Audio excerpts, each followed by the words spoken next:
Let me not forget that. All right. We're going to go to Psalm 71 for a moment. One of my favorite Psalms, Psalm 71. And as we're going there, I would like to just explain a couple of things that we're going to read today. First off, the Creator. First, I want to make sure, can you all hear me? Testing 1, 2, 3. Can you hear me clearly still? Praise the Most High, yeah. The Creator of heaven and earth, the God of Abraham, Isaac, and Jacob. We believe as his servants that he is perfect in righteousness. When I say perfect righteousness, it's a deep phrase, because what we are implying, what we are actually plainly saying is our God, Yah, who is perfect in righteousness. He never makes any mistakes. He never, ever does anything wrong. Everything he does, everything he says, everything he is right. Did y'all hear that? As his servants, we must understand this, because the majority of the earth does not believe it. But the truth of it is, he is perfect in righteousness. Everything he does, everything he says, every decision he makes is perfect. He never, ever makes a mistake. Now, as human beings who are weak, who die, who degenerate, we don't understand that. How can a God be perfect and not make any mistakes, and yet the earth is filled with sin and violence and all manner of evil that shit cannot even be described? How is it that the God of heaven is perfect in all his ways? Because we understand that the sin and the degradation and the evil that is upon the earth is not the fault of the Creator. It is the fault of his created beings who have free choice to do what they want. And that, brothers and sisters, is a problem for the world. The reason there is sin and degradation and utterly terrible things on the earth is because of the choices man has made.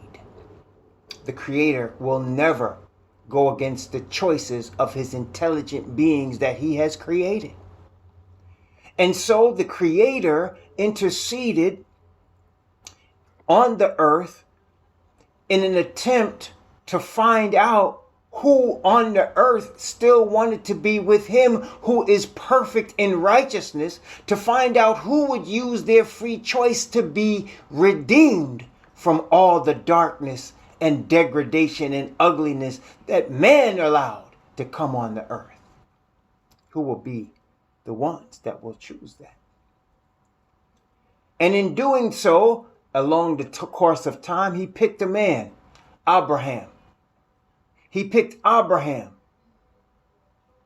And through Abraham, he promised great things. And we're going to read about those things today. But one thing we understand as Israelites, is there is only one God that can give a spirit to his servants. That is a spirit of perfect righteousness. There is only one God that is able to do that. There is no other God available that can offer a spirit of perfect holiness and righteousness and truth. There is no other God available, therefore, that can even approach to offer the mercy and grace that comes from ours. For only him who is perfect in righteousness and above all things can offer grace to all other things. Does that make sense, brothers and sisters? Testing 1, 2, 3. I want to make sure we're on the same page so that you're following along with me. I don't want to lose you. That is why there's only one true God. And he only has one people, for he is the only God that can offer perfect righteousness. The Pope of Rome cannot offer anyone perfect righteousness. There is no Christian church anywhere that serves any of their gods of white Jesus that can offer anybody perfect righteousness in the spirit. Cannot do it. And I'm just trying to be honest and truthful, as I am a servant of this God, and I must be honest and truthful because he will spank me if I'm not.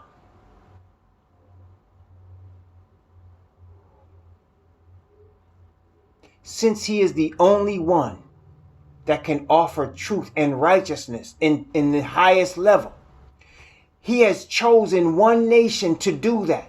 And therefore, the God of that nation is the only God available. That is why there is no other chosen people but the Israelite people.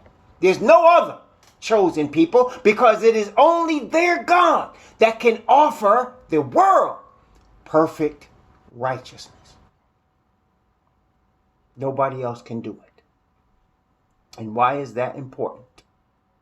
What is the implications of that?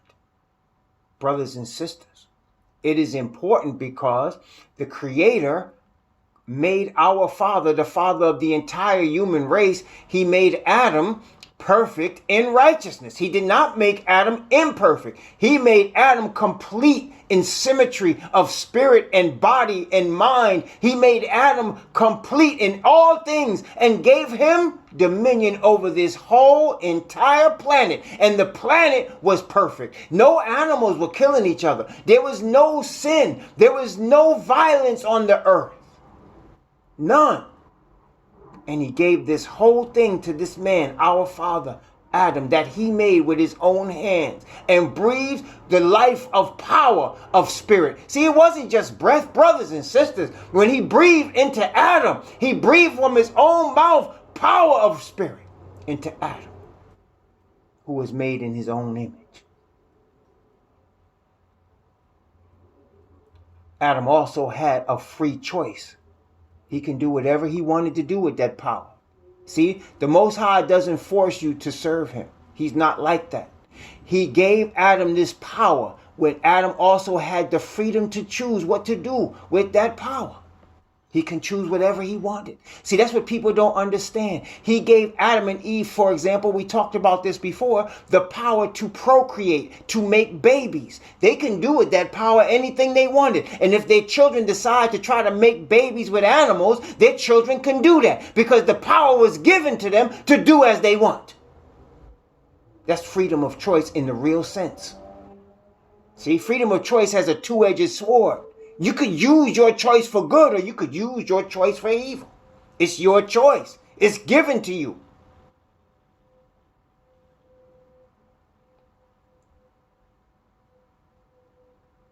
So he gave Adam all the power, and then he made him a helpmeet, a woman, made in the image of Adam. As Adam was made in the image of the Creator, the woman was made in the image of Adam to be his helpmeet, to work by his side.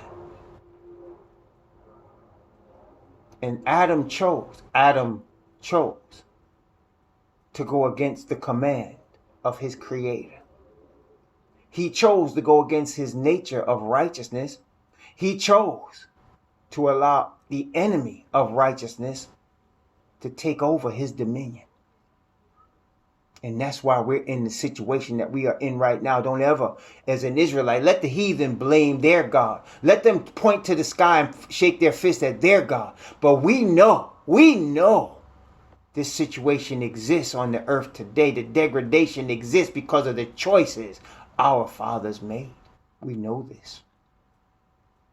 And because of that, through us, in Messiah's name, the Father is offering his perfect righteousness to those on the earth that want to escape this terrible decision, this blunder that Adam did, and the consequences of it. So let's look at Psalm 71. And I want to we're not going to read the whole Psalm. which is 24 verses, because I want to focus on certain aspects of this psalm that we might understand what we're dealing with here today. Let's take a look at Psalm 71, Isha. Let's start from verse 1 down to verse 3, and then we're going to skip down, okay? So let's start Psalm 71 from verse 1 through 3. In thee, O Yahweh, do I put my trust. Let me never be put to confusion. Deliver me in thy righteousness. Cause me to escape. Incline thine ear unto me and save me. Be thou my strong habitation, whereunto I may continually resort. Thou hast given commandment to save me, for thou art my rock and my fortress. Let's stop here. So the psalmist starts off and declares his complete trust in the only one that has perfect righteousness, Yahweh. Remember what we read yesterday. All the gods of the nations are but idols, but Yahweh made the heavens. He says, in thee do I put my trust. This is what we call trusting in the Messiah. When you put your trust in him, that means you're letting go of all your rights to choose evil. Listen, we're born to choose evil. We're born in sin and shapen in iniquity, brothers and sisters. But when we put our trust in Mashiach Yahushua, in the Father, in the name of Mashiach Yahushua, we are deciding to give up our right to choose evil. Just like Adam should have decided to give up his right to choose evil when he was given perfect righteousness, and he didn't. We are exercising our choice to choose perfect righteousness, just as Adam exercised his choice to go against the Creator. Does that make sense so far? Well, make sure y'all with me, brothers and sisters. In thy righteousness, deliver me. Notice, he's asking for deliverance in the righteousness of the Creator, not his own. Okay, let's continue. I'm going to read from verse 15. I'm going to read from verse 15 and read verse 16. Verse 15 and 16. Actually, from verse 15 and 16 for now. Verse 15 and 16. My mouth shall show forth thy righteousness and thy salvation all the day, for I know not the numbers thereof. I will go in the strength of the Most High Yahweh. I will make mention of thy righteousness, even thine only. Oh, man. See, brothers and sisters, this is called witnessing. Listen, this is called witnessing. This is witnessing. See? I'm going to show forth, he says, the righteousness of my God, the righteousness of Yahweh, and his salvation. There's no numbers of it. What does that mean? Brothers and sisters, there's no end. You see, when you are receiving the Spirit of the Father, there is no end to the light he will show you. Is there an end to the power of sunlight? Can you look with your bare face into the sun and not go blind? There is no power. There is no end to the power of the Father's righteousness. There is no end to the knowledge of light that he can give you. And brothers and sisters, I am a witness that as every year goes by, I am astounded that each year he teaches me more and more and more of his righteousness. And there's more to come, brothers and sisters. This is why I can confidently say, which I have said before, there's much more we're going to learn. I don't even know what it is, but I can tell you there's more because there's no end to it. There's no end. And that's the difference between us and somebody that's following a false religion. The false religions, brothers and sisters, and I use Christianity because I have personal experience, and many of you have personal experience in Christianity. There is no growth in the Christian religion. There's no growth in the spirit. There's no growth in the spirit of righteousness. What there is, brothers and sisters, is time serving. What do I mean by time serving? Talk to me now. Tell me the truth if this doesn't apply. Tell me if you have not heard this. When you ask an old Christian saint about their experience, what they gonna say? Most times, what they gonna say? I've been in the church 25 years. I've been in the church all my life. I've been in the church 40 years. I've been in the church since my great-grandparents. That's not growth in the spirit. That's time serving. You following me? That's not growth in the spirit. That's time serving. And when Christians talk about growth in the church, what are they talking about? What are they talking about? How many more people can we get? We want to have an evangelistic crusade because why? We want more people. And they try to got under the guise of we want to spread this truth. No, you're trying to get more people so that you can get more money. That's Christian growth, brothers and sisters. Talk to me. Y'all know I'm telling the truth, right? That's Christian growth. That's not growth to the Most High. Growth to the Most High has absolutely nothing to do with numbers. As a matter of fact, we know from the scriptures that Moses said, you shall grow as the sand of the sea. And then David tried to count the number of the people. And Joab, that two-time general of his cousin, Joab said, no, we don't want to do that. You don't want to count the people. The Most High said that he would make us as the sand of the sea. In other words, you're not supposed to count them. You're only supposed to count the men numbered for war. That's it. So Joab went forth and he didn't count everybody. He just counted the number of the men numbered for war, and he stopped. He didn't even count all of them because the Bible says that the command of the king was despised in his eyes because he wasn't supposed to count the number of them. You see, to the Most High, numbers are not the case, brothers and sisters. And that's what some of the heathen want to know. How many of you are there? Why you want to know? It's none of your business. That's why you never say, how many Hebrew Israelites are there? Better ask the Creator, because we're not supposed to know. You know why we're not supposed to know? Because sometimes, brothers and sisters, if we outnumbered by the enemy, listen, he might send an army of angels that you can't even count. You understand? They don't even know where we coming from. We be coming from all directions. He don't even know. They might think you by yourself. You see, because the way the heathen operate, they operate by numbers. You understand? So they say, oh, there's 10,000 of us. There's only 10 of them. Let's go get them. And they feel all kind of powerful when they think they got the advantage. But you know what Alashai said? Alashai said, Master Yah, open the eyes of this man. Let him see that there's more with us than there is with them. The Most High opened the young brother's eyes, and he looked and he saw the mountains filled with angels, with flames of fire. Brothers and sisters, the Most High can bring forth whatever he needs to. We don't need to know how many of us they are. That don't matter. What's growth in the spirit? That's true growth. The more closer our character resembles the character of Messiah, who is the representation of the master creator. When our character resembles his in a perfect way, that's, brothers and sisters, that's true growth right there. When we stop getting angry when we used to be angry, when we stop gossiping when we used to gossip, when we start seeking the glory of the Father, when we start humbling ourselves, when we start receiving the spirit of righteousness and walking in peace and harmony in the spirit, that, brothers and sisters, is growth that the Most High pays attention to. That's what he's looking for. That's what he's looking for. Okay? He ain't looking for how many of y'all there are. How many? We got 10 million in our church. We got 30 million. We got 100 million. Got 100 million losers. 100 million lost souls is what you got. Because that don't matter to the Most High. He not counting every soul that breathes to say how many he got. What? You know what he said? I could make the rocks turn into Israelites if I want to. What you talking about how many you got? Let me tell you something that you already know. But for those listening, let me tell you something. Yahweh is the majority. Let me just tell you that right up. Yahweh himself is the majority. You understand? Let me just, okay? Yahweh himself is the majority. All right?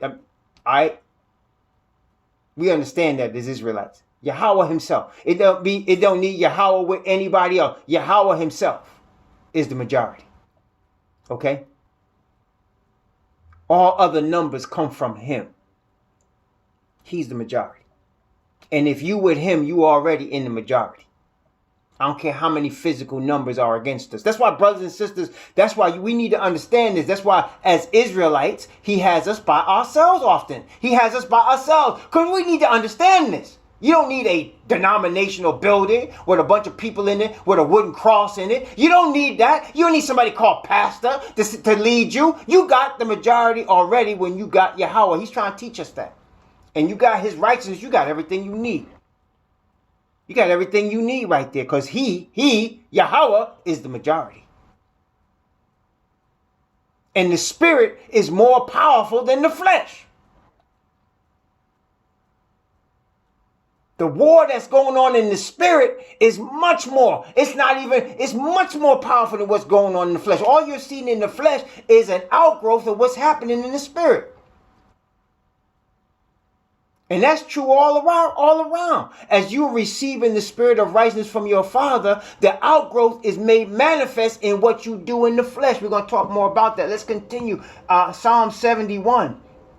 Psalm 71. I'm going to read from verse 17 down to verse 24. And I want you to please pay attention because verses 19, 23, and 24 are the main ones we're talking about. But I don't want to skip any of these verses here. From verse 17 down to verse 24, please pay close attention to this. And if you would like, if the Spirit leads you, please read this psalm for yourself and glory in the Most High Yah. Notice what it says. O Most High, thou hast taught me from my youth, and hitherto have I declared thy wondrous works. Now also when I am old and gray-headed, O Most High, forsake me not, until I have showed thy strength unto this generation, and thy power to everyone that is to come. Thy righteousness also, O Most High, is very high. Who hast done great things, O Most High? Who is like unto thee? Thou hast showed me great and sore troubles. Thou which hast showed me great and sore troubles, shall quicken me again, and shalt bring me up again from the depths of the earth. Thou shalt increase my greatness, and comfort me on every side. I will also praise thee with the psaltery, even thy truth, O my Most High. Unto thee will I sing with the harp, O thou Holy One, set apart one of Israel. My lips shall greatly rejoice when I sing unto thee, and my soul which thou hast redeemed. My tongue shall talk of thy righteousness all the day long, for they are confounded, for they are brought into shame that seek my hurt. Yes, when you are covered in the Father's righteousness, anybody against you is against him. You understand? When you are covered in the Father's righteousness, anybody that's against you is against him. You understand? And when they're against him, they're against Messiah. And you don't want to be against Messiah. Messiah told that man that came to him, he said, if my kingdom was of this world, then would my servants fight. He told disciples, I can call my Father right now. He can send me 12 legions of angels. 12 legions right now if I called on it. But it wasn't the time. He said, now is your time in the power of darkness, because that was the time of the sacrifice, you understand.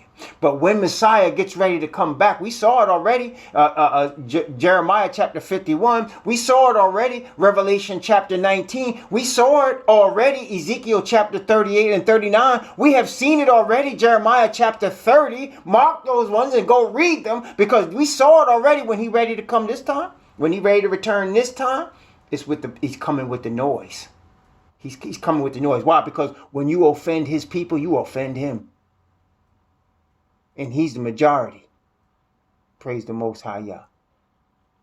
And they're going to offend us. You know they're going to offend us, but it's all good. It's all good.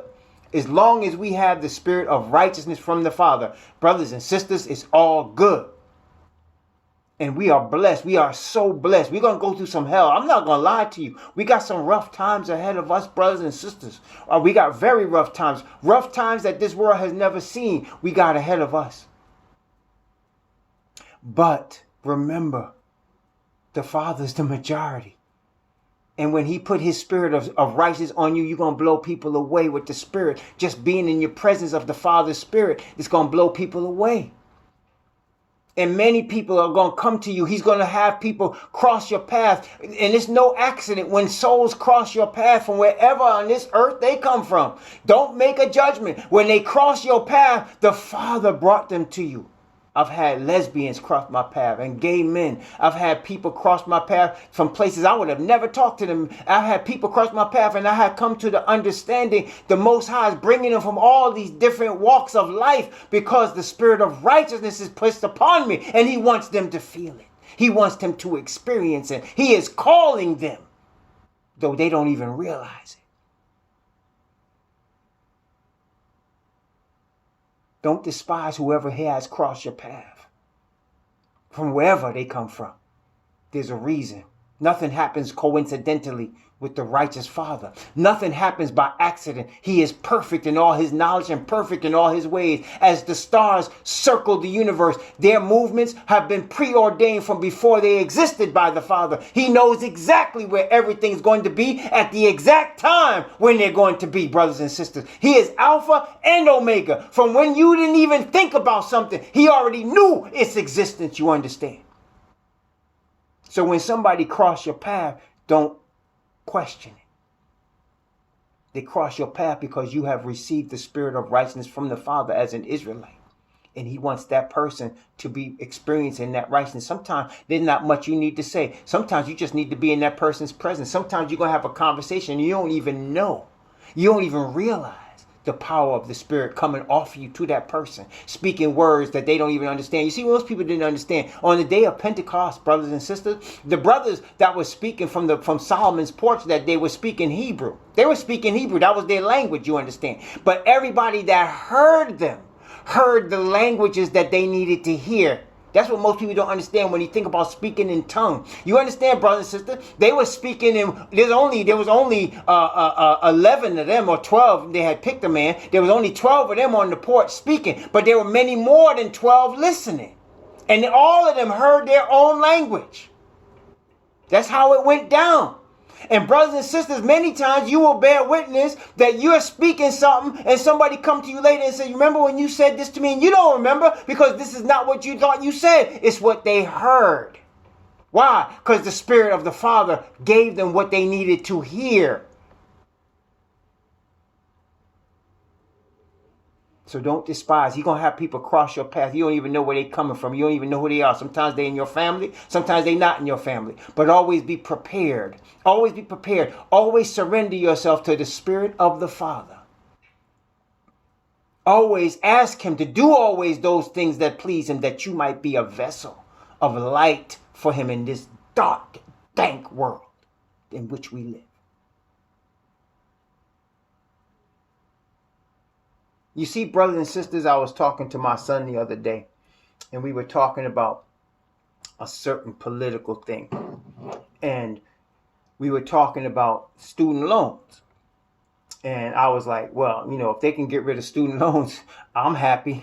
And he said, well, why should they get rid of student loans when some people paid their student loans? Why should they get rid of student loans for people that didn't pay? And then I explained to him, see, that's just them dividing you.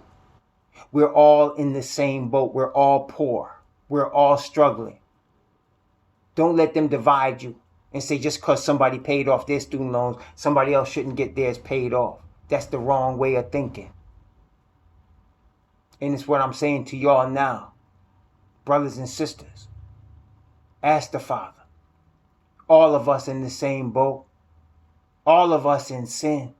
All of us need his spirit of righteousness. I don't care where you come from. He has ordained the Israelite nation to bring forth that spirit. But all people need it. Everybody needs it.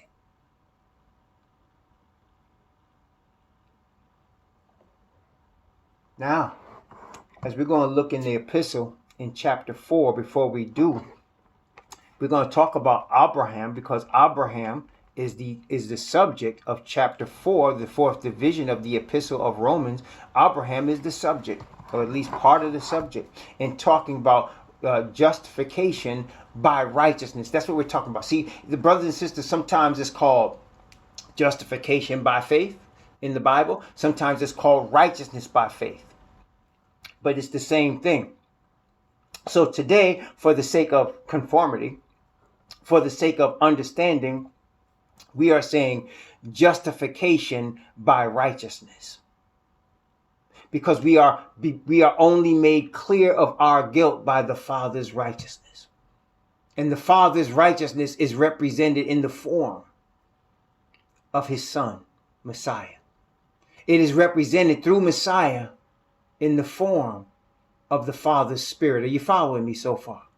So we are only declared innocent, not because of our bloodline ties to Abraham, though we have that. Not because of being grafted in as the heathen will be. No, we are declared innocent by grace of the Father's perfect righteousness, which is represented in Messiah.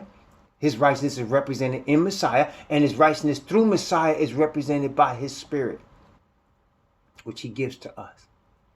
And it started with Abraham. You see, brothers and sisters, the whole Israelite nation started with Abraham. Okay? If somebody said, well, what about Adam? No, it didn't start with Adam. The life of all human beings started with Adam. But it was during the course of time that Seth was born, and the Bible says, then began men to call upon the name of Yahweh. In other words, there was a separation made at the birth of Seth. Adam had a couple of other sons. He had more than a couple. He had sons and daughters. But it was at Seth's birth that Seth began to be among them that are lineage that served the Creator. Because people were serving other things even before the flood, obviously. That's why the Bible says the world was filled with violence, as it is now. But when he got to Abraham, it was through this man that he was going to create a nation.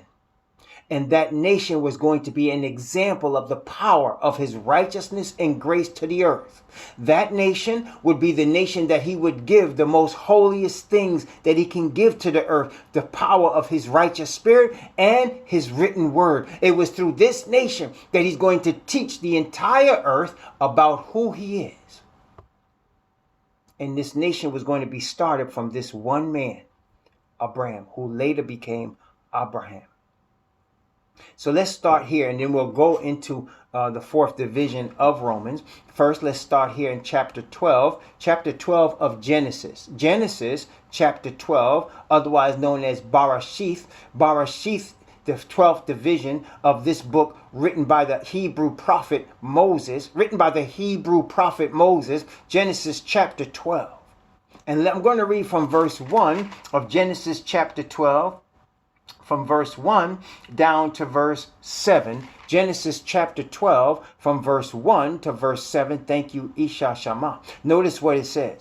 Now Yahweh had said unto Abraham, get thee out of thy country and from thy kindred and from thy father's house unto a land that I will show thee. And I will make of thee a great nation. And I will bless thee and make thy name great. And thou shalt be a blessing. And I will bless them that bless thee, and curse him that curseth thee. And in thee shall all the families of the earth be blessed. And Abraham departed as Yahweh had spoken to him. And Lot went with him. And Abraham was 75 years old when he departed